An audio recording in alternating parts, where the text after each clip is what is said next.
नमस्कार. सुंदर कथांच्या या चॅनलमध्ये तुम्हा सर्वांचे स्वागत. आजची कथा मूव्हिंग ऑन, लेखिका सविता किरनाळे.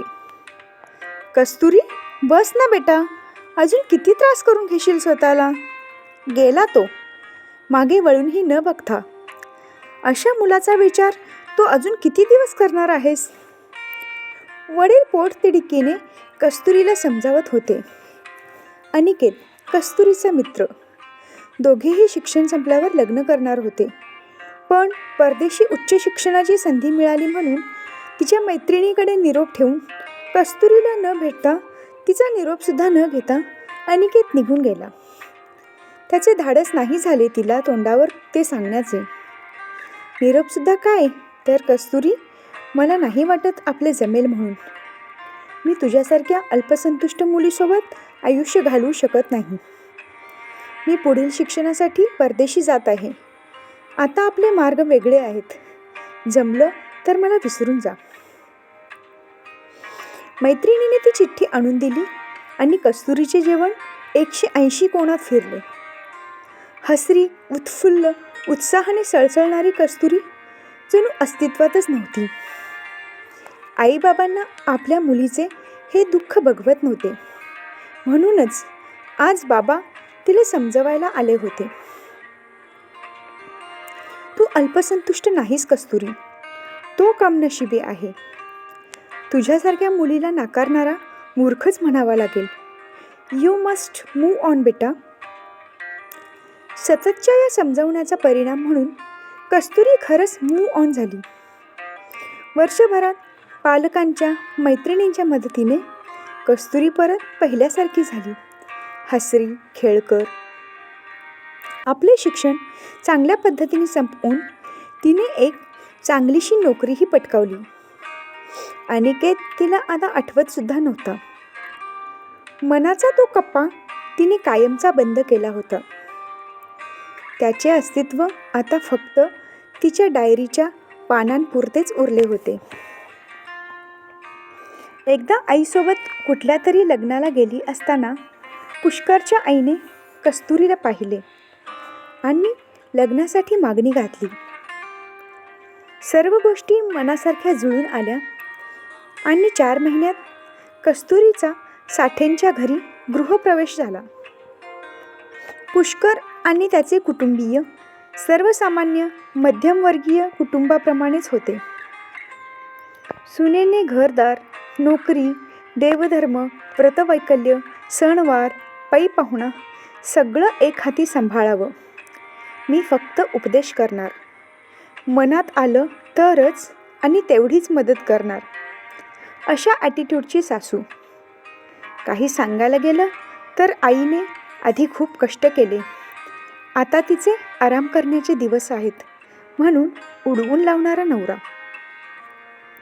आपण आणि आपली रूम इतकेच जग असणारी, बाकी कशालाच हात न लावणारी नणंद.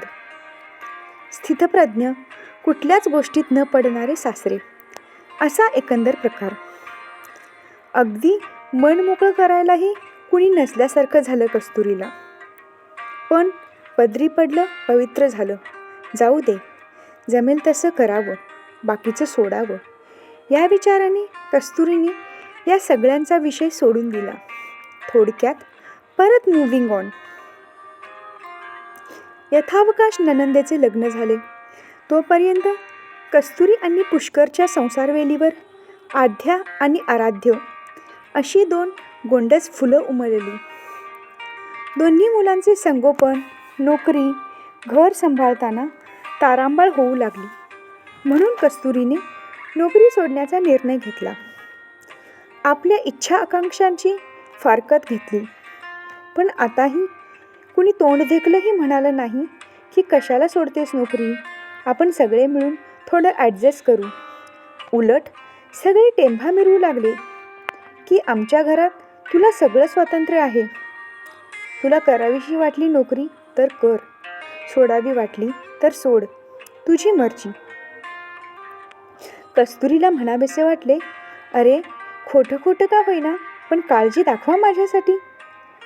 पण प्रत्यक्षात काहीच न बोलता ती परत या फेजमधून मूव्ह ऑन झाली. काही महिन्यांनी पुष्करला प्रमोशन मिळाले आणि त्याने वडिलांच्या सल्ल्याने प्रॉपर्टीमध्ये गुंतवणूक करण्याचा निर्णय घेतला. एक छानसा 2 BHK फ्लॅट बुक केला. 2 वर्षांनी पोझेशन मिळाले. खूप आनंद झाला दोघा नवरा बायकोला, कारण ते त्यांचे पहिले स्वतःच्या हिमतीवर घेतलेले घर होते. वास्तुशांतीसाठी बरेच पाहुणे जमले होते.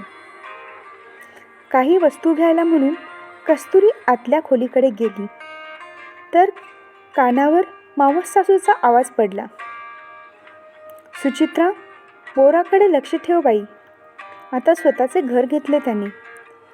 सून काही कुरापत काढून वेगळं राहायला भाग पाडेल हा त्याला.